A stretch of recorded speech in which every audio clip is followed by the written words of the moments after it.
Bonjour à toutes et à tous et bienvenue dans Entre elles. Je m'appelle Tombani Kouloufoua et j'ai décidé de lancer ce podcast pour partager avec vous des profils et des itinéraires de femmes du monde. Dans ce podcast, vous écouterez des femmes donc parler entre elles avec bienveillance et empathie de leurs histoires personnelles et de leur parcours professionnel.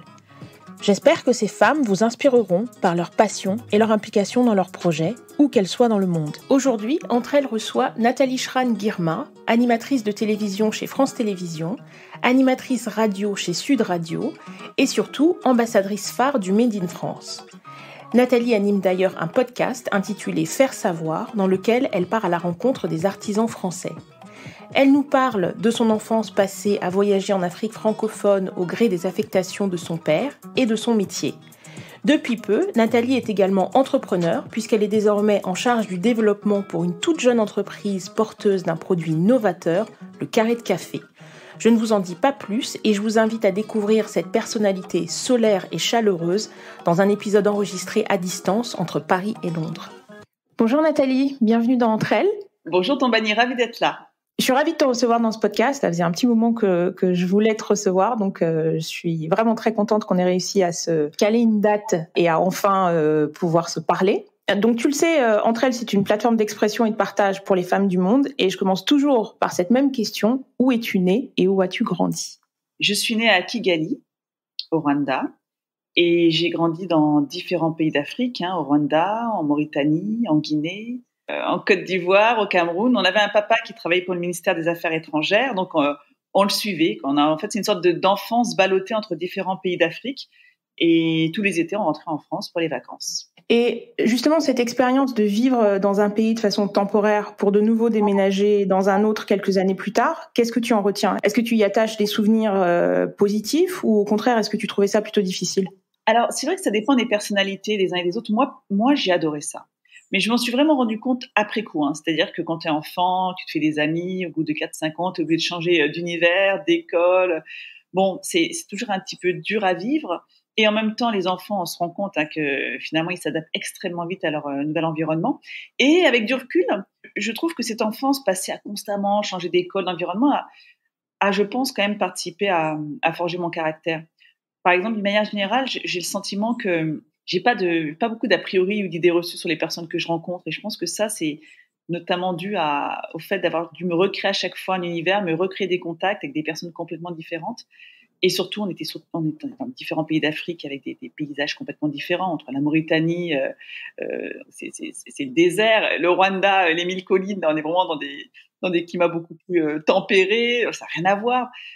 Justement, je pense que ça participe aussi à nous forger une sorte d'imaginaire et surtout, du coup, après, on est très, très attaché à ce continent. Moi, je suis vraiment très attachée au continent africain. Et c'est à Abidjan que tu as passé le bac d'ailleurs ? J'ai passé mon bac au Cameroun. J'ai fait ma première à Abidjan et mon bac, je l'ai passé à Yaoundé au Cameroun. Alors, une fois que tu passes ton bac, est-ce que tu as une idée du secteur vers lequel tu veux t'orienter pour ta carrière future ou pas encore vraiment ? Pas vraiment. Enfin, si, j'avais quelques idées. Si. Pour être honnête, j'avais envie de travailler dans des organismes internationaux. Donc, j'ai toujours cette volonté à plus ou moins long terme de retourner justement en Afrique, puis en Asie, mais repartir à l'étranger. Donc, il y avait cette envie de travailler dans des organismes, mais sûrement aussi parce que j'avais un papa qui travaillait pour le ministère des Affaires étrangères et tous ces métiers autour de la promotion de la culture, des savoir-faire, les échanges interculturels, tout ça me plaisait fortement. Et la communication. Mais bon, ça restait assez vague. En tous les cas, le journalisme, l'animation, la production de télé, ça, c'était vraiment pas dans ma tête à cette époque-là. Je n'y pensais vraiment pas. Après le bac, tu rentres en France. Tu effectues la première partie de tes études en Bourgogne. Ensuite, tu intègres Sciences Po Paris. Quand tu rentres chez France Télévisions, ce qui est intéressant, c'est que ton objectif au départ n'était pas forcément d'être à l'antenne. Qu'est-ce qui a fait que justement un changement s'est opéré et que maintenant on te connaît comme animatrice de télévision ? Alors c'est vrai qu'en sortant de Sciences Po Paris, donc j'étais diplômée en études et stratégie marketing, quand je suis arrivée à France Télévisions, j'étais vraiment dans le département marketing, les études marketing, les études sociologiques. J'étais passée après en CDI en tant que responsable d'études marketing et éditoriale sur 2 chaînes. Et c'est vrai que j'avais pas du tout l'idée de faire de l'animation télé ou de la radio.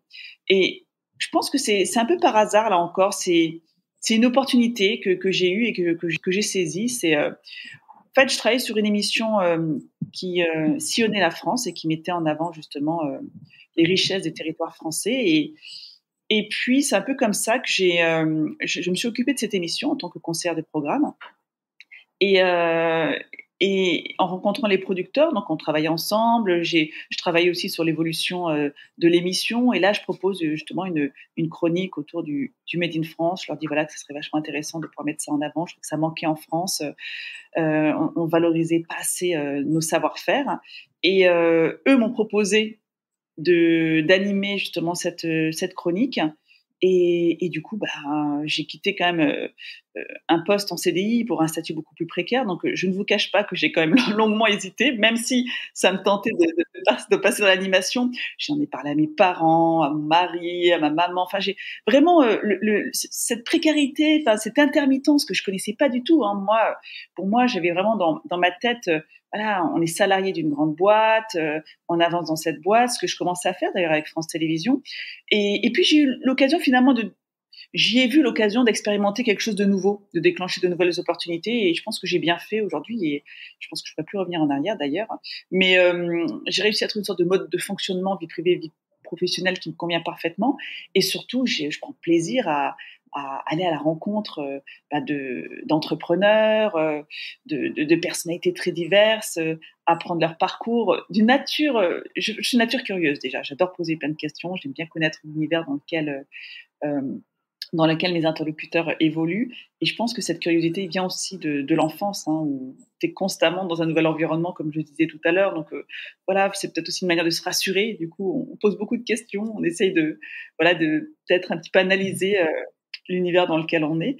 Et c'est comme ça, en fait, c'est vraiment par hasard que je me suis retrouvée de l'autre côté à faire de l'animation et à partir sur une première émission en 2012 qui donc sillonnait la France. Donc on partait quand même 2-3 jours par semaine. Hein. C'était pas simple à organiser. Alors, avant de parler un peu plus en détail du Made in France, est-ce que tu pourrais juste expliquer la raison pour laquelle cette différence de statut existe? Parce que pour quelqu'un qui n'est pas familier avec cet environnement des médias, il pourrait penser qu'un animateur télé ou quelqu'un qui travaille dans la production, les bureaux, etc., est également salarié de la chaîne. Est-ce que tu pourrais expliquer pourquoi? C'est vrai que tu fais bien de me poser cette question. Certains le sont. Il y a certains animateurs qui font partie de la rédaction. Par exemple, si je te prends France Télévisions, parce que c'est la maison que je connais très bien, il y a certains présentateurs, même la majorité des journaux télévisés, sont salariés de la rédaction. Donc là, c'est un statut un peu à part. Ils ont ils ont un CDI, hein, donc un contrat à durée indéterminée que l'on connaît tous, qui assure quand même une certaine sérénité, une certaine protection. On ne peut pas se faire virer aussi facilement, surtout dans des grosses boîtes comme France Télévisions. En revanche, la majorité quand même des animateurs et de tous ceux qui travaillent dans la production, même auprès de producteurs, c'est des contrats qui sont beaucoup plus précaires. On est dans l'intermittence. Donc, le côté intéressant, c'est qu'on peut multiplier les contrats et faire des choses complètement différentes. C'est d'une richesse incroyable. Par contre, certains contrats sont à la semaine, d'autres à la journée, d'autres au mois. Donc, c'est vrai qu'on n'a pas du tout la même sécurité de l'emploi. Et si je te prends par exemple la période que nous venons de traverser, là, et on est encore dedans, on entrevoit le bout du tunnel. Pendant cette période du Covid, ceux qui ont été amenés à rester chez eux en CDI, ils touchent leur salaire. Ils savent que tous les mois, le salaire va tomber.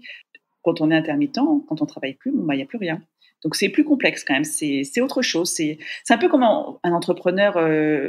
Oui, c'est le monde libéral en fait. Donc on est en constante insécurité. Mais il y a quand même une notion d'exclusivité, non? Parce qu'en général, quand tu vois un animateur plutôt sur France Télévisions, même s'il n'est pas salarié de la chaîne, en tout cas, ou peut-être que tu as une exception à l'esprit, mais en général, tu ne le verras pas sur une autre chaîne, à l'écran. Ça dépend si vous êtes un animateur ou chroniqueur. Un animateur qui représente la chaîne, parce qu'il est très souvent sur la chaîne, effectivement, il ne peut pas se permettre d'aller dans une autre chaîne du groupe. Faire de l'animation, ça c'est sûr. En revanche, vous avez des chroniqueurs, ou bien il y a beaucoup d'émissions d'experts aujourd'hui. On a des visages que l'on reconnaît parce qu'ils reviennent très souvent, mais qui sont experts dans le cadre d'une émission, par exemple, je sais pas moi, un concours culinaire ou une émission où on va sélectionner des entrepreneurs qui vont vous présenter des projets. Là, par contre, non, il n'y a pas les mêmes règles. et en tant qu'acteur non plus, il n'y a pas les mêmes règles. C'est vraiment que quand on a un animateur de référence de la chaîne très marqué. France Télévisions, en général, on peut pas, effectivement, on n'a pas le droit. Il n'y a pas forcément un contrat d'exclusivité. Hein. Je crois que ça existe quasiment plus, l'exclusivité. Mais bon, ça paraît évident de ne pas pouvoir les travailler sur la chaîne d'en face, quoi. Mmh. Alors revenons sur le sujet du Made in France. Donc l'émission qui t'a porté à l'antenne dont tu parlais tout à l'heure, c'est Midi en France. D'abord le Made in France, puisque tu es à l'origine de cette chronique. Qu'est-ce que ça représente pour toi et pourquoi tu y es si attachée? En fait, c'est assez étonnant parce que cette aventure-là, finalement, avec du recul, je me suis rendu compte qu'elle avait commencé beaucoup plus tôt.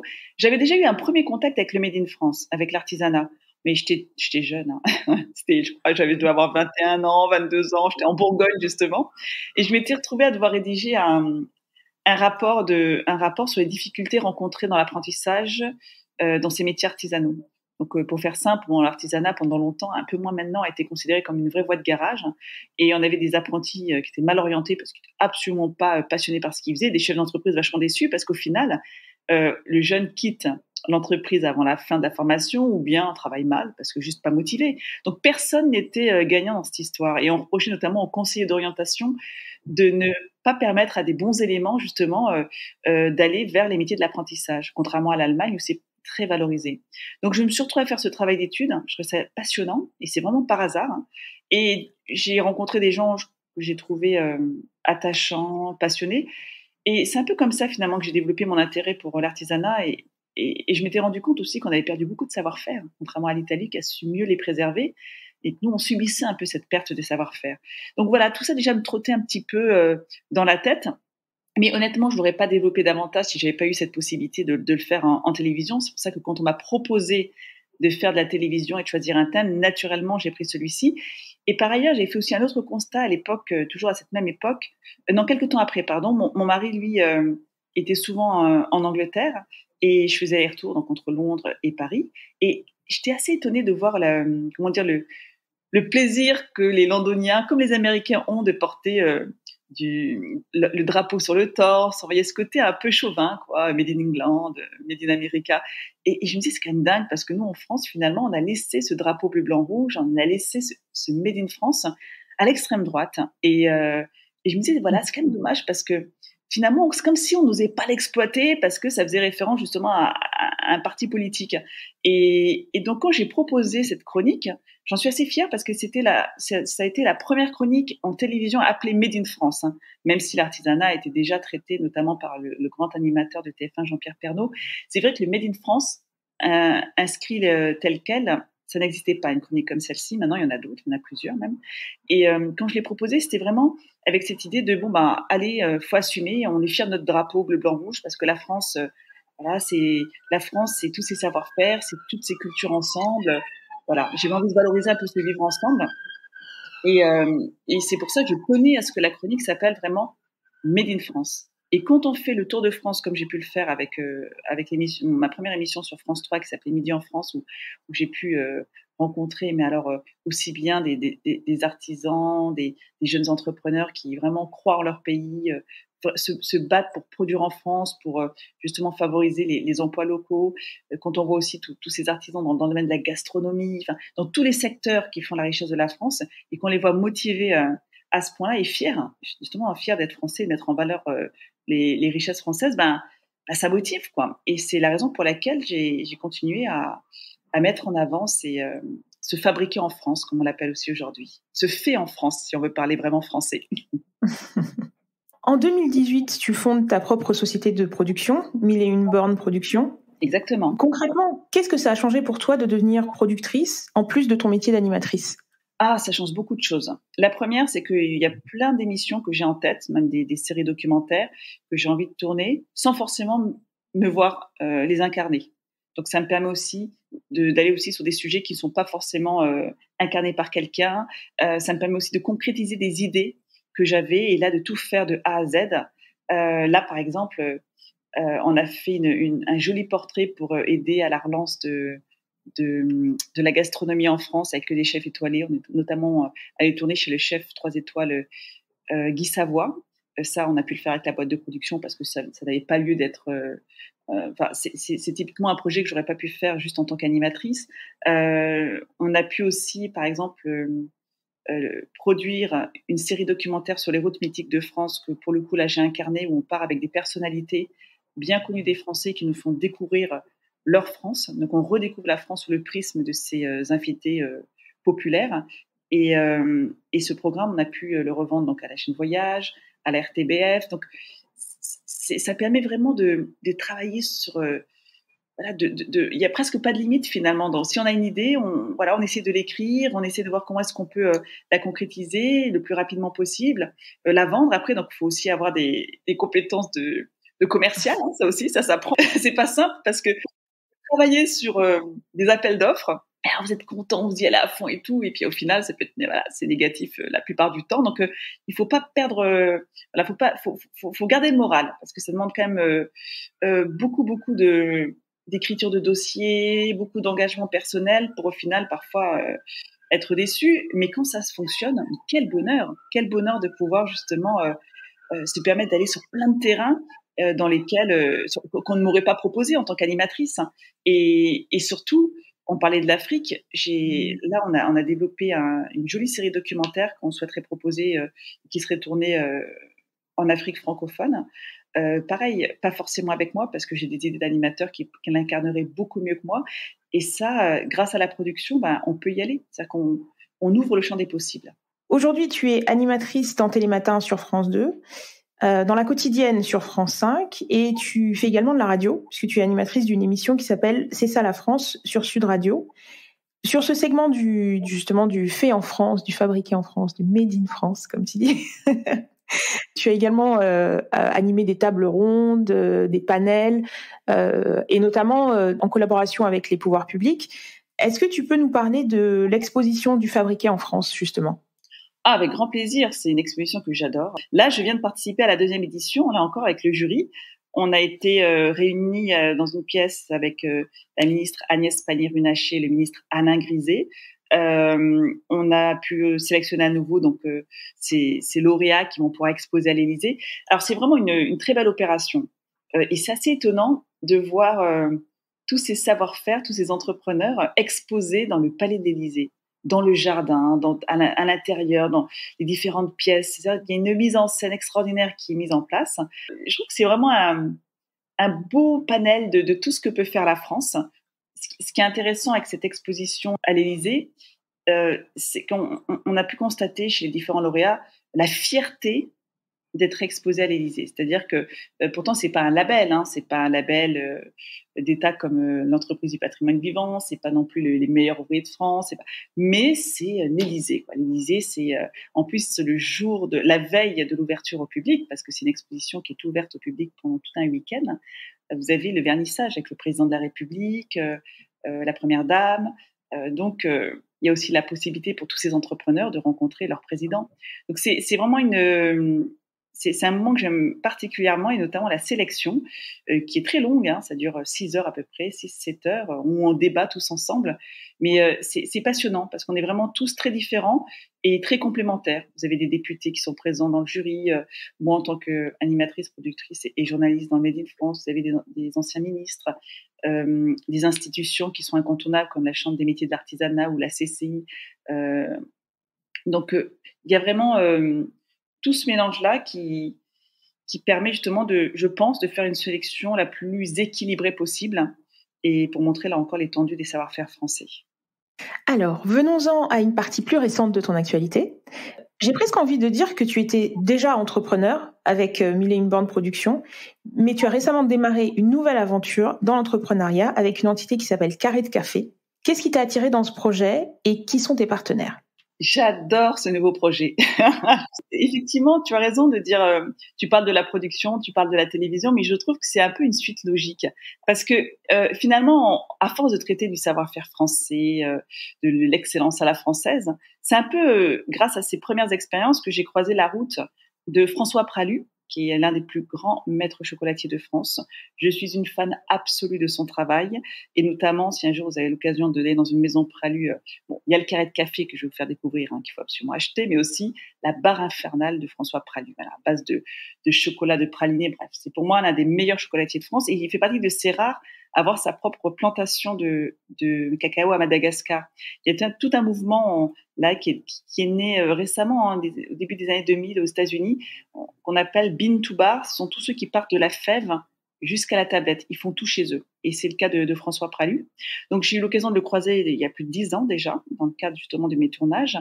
Et Vincent Ferniaud, qui est le troisième larron de la bande, que lui aussi j'ai connu avec Midi en France. Donc on se connaît tous depuis plus de 10 ans. Lui, il est très connu en France en tant que journaliste spécialiste de la gastronomie française. C'est lui qui anime les Bocuse d'Or depuis plusieurs années. Donc on avait, je trouve, finalement des valeurs communes. On aime le travail bien fait. On est très fasciné par tout ce qui est meilleur ouvrier de France, tout ce qui touche à l'excellence à la française. Donc voilà, on avait vraiment tout ça en commun. Et donc, eux ont lancé en 2017 la première tablette de café, la première tablette de café à croquer. C'est une tablette, ça ressemble à une tablette de chocolat, mais il n'y a pas de chocolat. C'est 100% à base de café. L'idée, finalement, c'est de prendre un grain de café et lui faire vivre les mêmes opérations qu'une fève de cacao. Donc, on va le torréfier, on va le broyer, on va le concher, ce grain de café, pour obtenir justement cette tablette 100% café. Alors, c'est une innovation, je tiens à le dire, parce que française, puisque pour l'instant, on est les premiers à l'avoir commercialisé depuis 2017. Et donc, l'idée, c'est vraiment de rejoindre cette entreprise, rejoindre ces deux amis pour pouvoir développer le carré de café et le faire connaître au plus grand nombre. Et ce qui me plaît vraiment dans cette aventure, c'est que, je ne sais pas pour toi, Tombani, mais c'est vrai que l'odeur du café, ça fait partie un peu de notre enfance. C'est très parfumé, c'est envoûtant. Et moi, si je vous dis la vérité, le traditionnel café que l'on buvait quand j'étais gamine, à base de Robusta, là, je l'aimais pas du tout, c'était très amer. J'ai jamais été une amatrice du café comme ça à boire. C'est en grandissant que mes goûts aussi se sont aiguisés à force de rencontrer des chefs étoilés, des meilleurs ouvriers de France. Bon, voilà, on goûte à des choses beaucoup plus raffinées. On se découvre qu'il y a d'autres crus de café bien plus travaillés. Voilà, on se rend compte qu'il y a plus de saveurs qu'on ne pourrait le croire dans le café. C'est pas juste amer. Et c'est un peu comme ça que j'ai découvert un peu les différentes saveurs de café, les différents crus. Et surtout, je suis franco-rwandaise, comme je l'ai dit. Il y a le Rwanda en moi, et le Rwanda fait partie de ces régions du monde qui produisent le meilleur café du monde, et juste à côté de l'Éthiopie, qui est le berceau du café. Donc, j'ai envie de dire que c'était presque une évidence pour moi de rejoindre cette aventure et de pouvoir développer justement ce carré de café auprès des torréfacteurs, auprès des épiceries fines, et leur montrer justement que le café, on peut le boire certes, mais on peut aussi le manger, on peut le croquer. Voilà, et donc c'est comme ça que j'ai rejoint l'aventure, et on avance bien tous les trois ensemble. On a plein d'idées. On est très complémentaires en fait. On s'en est rendu compte, très complémentaires. J'ai beaucoup d'idées pour ce carré de café. François Pralu, le maître chocolatier, lui, c'est un aventurier. Il est prêt à faire beaucoup de choses. Il innove constamment. C'est, je crois, la raison pour laquelle il a suivi Vincent Ferniaud dans cette idée un peu folle au départ de faire une tablette de café. Parce que Vincent a rencontré d'autres personnes avant François Pralu qui étaient intriguées mais sceptiques en disant mais est-ce que ça peut fonctionner? Et avec François et Pralu, ils ont pris le temps d'élaborer la recette, et aujourd'hui on se rend compte que ça marche très bien. Donc voilà, et je ne te cache pas que j'ai aussi cette envie là encore de recréer des liens avec le Rwanda. Et non seulement les Bourbons du Rwanda font partie des meilleurs cafés, ceux qui dégagent le plus d'arômes, et surtout j'aimerais à terme pouvoir vraiment créer des liens avec des planteurs locaux, toujours en privilégiant le commerce équitable, et en valorisant justement tout ce travail qui est fait au Rwanda, en Éthiopie, au Kenya. Alors, je parle beaucoup de l'Afrique, mais aussi l'Amérique latine. Il y a l'Asie, le Vietnam, qui est, je crois, le deuxième plus gros producteur de café au monde. Donc, il y a de quoi faire. Voilà. Là encore, c'est un nouveau métier, parce que je te parlais de commercial tout à l'heure avec la production télé. Là, je le suis carrément avec ce produit. Donc, dorénavant, on croquera un carré de café plutôt qu'un carré de chocolat en dégustant son café. C'est le pari de carré de café. Ah, mais j'espère bien. Alors, après, je le dis quand même à ceux qui nous écoutent, et peut-être qu'il y aura des torréfacteurs qui vont nous écouter, parce que qui n'hésitent pas à me contacter parce que j'ai vraiment envie d'aller à la rencontre de ces passionnés de café. C'est vrai, il faut le rappeler, la caféine, elle est présente. C'est-à-dire que si vous prenez une tablette de carré de café qui fait 70 grammes à peu près, c'est l'équivalent de 4 expressos. Donc, une chose est sûre, si vous vous enfilez une tablette entière juste avant de dormir et que vous êtes sensible à la caféine, il y a bu 4 expressos, donc il ne faudra pas vous étonner. À recommander aux étudiants avant les partiels, justement. Les étudiants avant le partiel, les routiers qui sont en train de piquer du nez, qui ont envie d'une petite douceur et en même temps qui les tiennent éveillés, ben voilà, ils peuvent se prendre un carré de café parce que boire un café chaud en conduisant, c'est compliqué. Et puis, surtout, nous, on se rend compte que voilà, il y a ce plaisir pour les passionnés de café, finalement, après avoir bu leur café, de prolonger ce goût du café avec un petit carré de café à la place d'un carreau de chocolat. Ah, c'est génial. Alors, parlons de ton rôle. On sait bien que dans une toute jeune entreprise qui se crée, on occupe souvent plusieurs fonctions. Les délimitations en général entre les rôles sont assez floues. Mais quel est ton rôle chez Carré de Café ?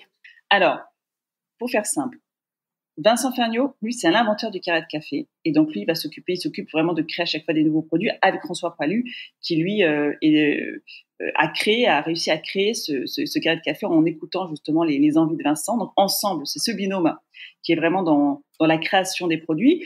Je participe à l'aventure en les goûtant, en faisant part de mes remarques. Donc, on travaille tout ça ensemble avec Stéphane qui travaille donc aussi dans cette chocolaterie. Donc, il y a cette partie, on va dire, en équipe pour goûter les nouvelles créations. Mais c'est vrai que les idées nouvelles en termes de création, je les laisse vraiment à Vincent et à François. Moi, je m'occupe de l'image, du développement commercial de tous les produits de la gamme. Et surtout, je réfléchis aussi à des partenariats qui peuvent être originaux. On a un salon à venir fin septembre qui est très important pour les passionnés de café. Donc, on va pouvoir y installer un stand de carré de café. Donc, voilà, c'est plus cette partie-là. Moi, c'est image, développement commercial. En revanche, je peux participer quand même à la création, mais juste en donnant mon avis, en goûtant les échantillons des nouveaux produits. Et je vais juste faire une petite aparté, Vincent Ferniaud. Chaque fois que tu l'évoques, je pense au premier confinement quand tu postais sur ton Instagram des super photos de ce que tu avais cuisiné et que tu le créditais. Tu le créditais pour la recette. T'as raison. Je le créditais à chaque fois qu'il piquait sa recette. Je fais bon. Et je lui montrais bien que tu vois, regarde, je te crédite. Et je le soigne.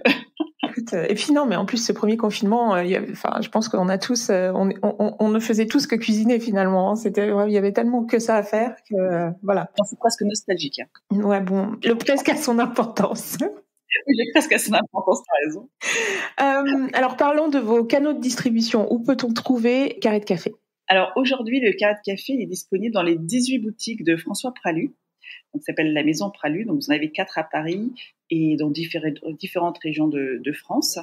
Beaucoup à Lyon, parce que lui, il est de Roanne. Roanne, c'est juste à côté de Lyon. Lyon, capitale de la gastronomie française.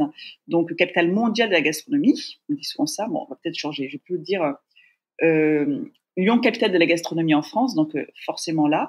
À Montbrison, à Sète, dans le sud, à côté de Montpellier. Donc, on est un petit peu partout en France.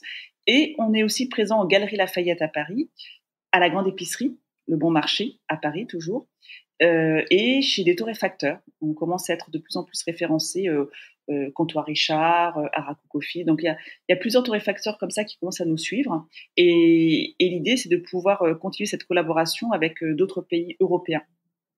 Avec là aussi les coffee shops qui naissent mais comme des champignons. C'est impressionnant de voir tous ces coffee shops qu'il y a un peu partout en Europe. Là, j'ai été le week-end dernier à Bruxelles pour rencontrer justement les torréfacteurs. Oh là là, mais les pays du chocolat sont passionnés de café également, donc je pense que ça va être un terrain de jeu plutôt sympathique. Donc voilà, l'idée c'est vraiment pour l'instant on les retrouver donc les maisons Pralu, Galerie Bon Marché et puis les torréfacteurs qu'on va au fur et à mesure inscrire sur notre site pour pouvoir justement quadriller la France le mieux possible et quadriller l'Europe également. Et juste pour revenir un petit peu sur la petite boutade que je faisais tout à l'heure sur le carré de café avec plutôt que le carré de chocolat, quand on est sur un produit novateur comme ça, justement, que le marché ou que les consommateurs ne connaissent pas, comment tu prévois cette... je ne sais pas si éducation c'est le bon mot, mais en tout cas d'amener le produit au plus près du consommateur. C'est une excellente question. Je pense que donc justement cette tablette à base de café, il faut la faire goûter. elle est désarçonnante. C'est-à-dire que comme ça, quand on a juste une idée un peu abstraite, on se dit c'est quand même bizarre, une tablette à base de café, mais ça va être super amer, ça. Et en fait, pas du tout. Pas du tout parce que ça a été travaillé, comme je le disais, ça a été travaillé comme une fève de cacao, avec vraiment les mêmes étapes de fabrication, avec le même soin. Du coup, on va apporter toute cette onctuosité qu'on peut retrouver justement dans une tablette de chocolat, dans le café cette fois-ci. Mais il faut le goûter. Et quand on le goûte tout de suite, je pense qu'on est séduit assez rapidement. On se rend compte, notamment un produit qui marche très bien, c'est le mocha d'Éthiopie. Alors, le mocha d'Éthiopie, ça fait partie des crus les plus demandés par les passionnés de café. C'est le top du top.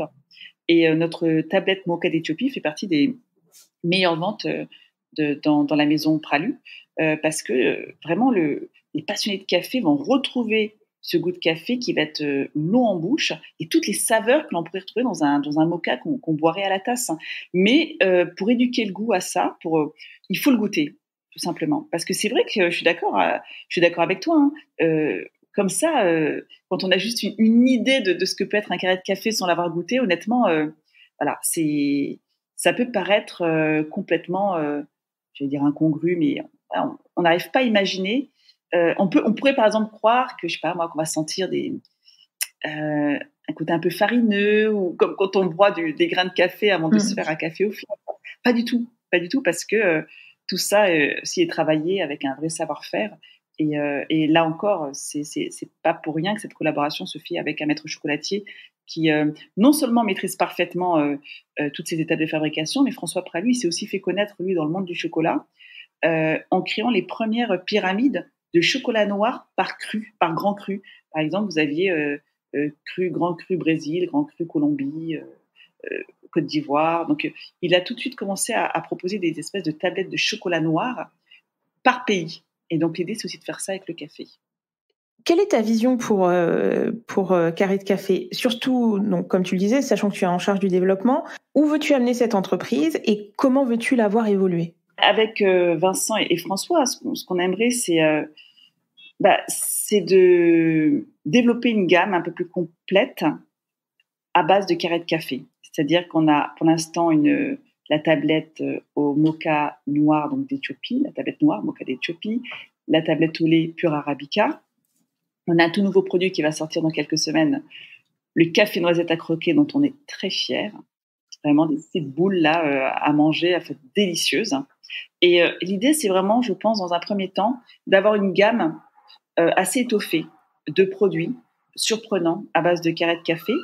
Et est-ce que tu veux nous dire un petit mot donc sur tes projets dans l'audiovisuel? On en a un peu parlé tout à l'heure avec la production de contenu et les projets dont tu parlais, mais est-ce qu'il y a autre chose dont tu voudrais parler dans cet environnement-là?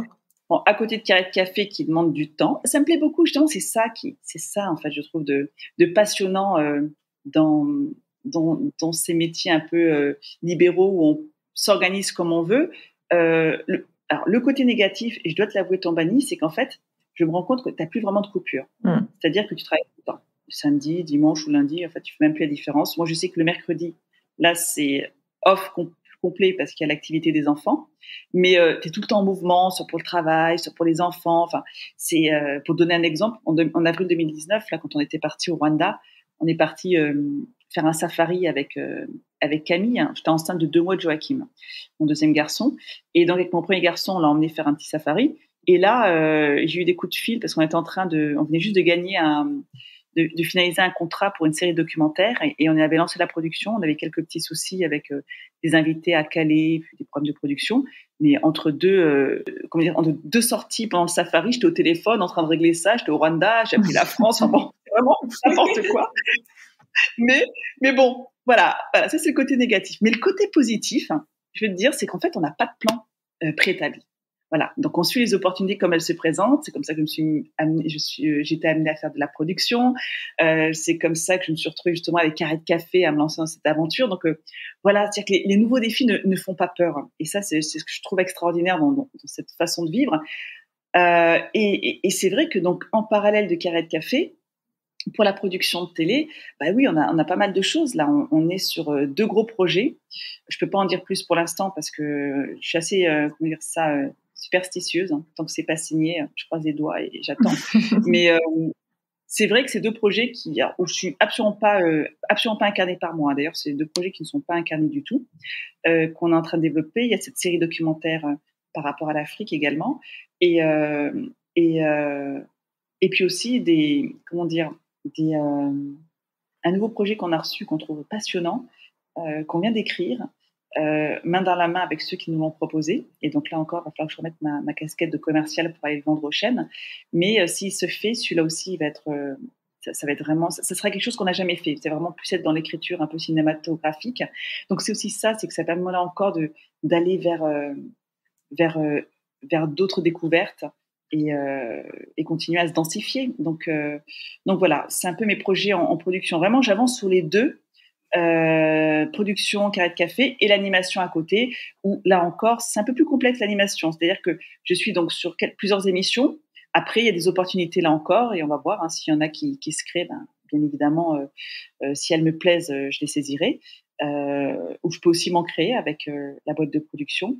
Donc on va voir. Je t'avouerai que la télévision c'est assez complexe de pouvoir se projeter, parce que c'est jamais ce qu'on imagine qui se profile à l'horizon. Et vraiment, c'est complexe. C'est vraiment, pour moi, c'est bien un des territoires où il y a le plus d'incertitudes. Écoute, je te souhaite beaucoup de succès avec Carré de Café. Et puis, j'attends donc de voir tes nouveaux projets, notamment celui dont tu nous as parlé sur le documentaire en Afrique. J'aimerais beaucoup voir ça. En tout cas, un grand merci d'être venu nous parler de tes projets, de ton parcours dans Entre Elles. C'était vraiment génial de t'avoir.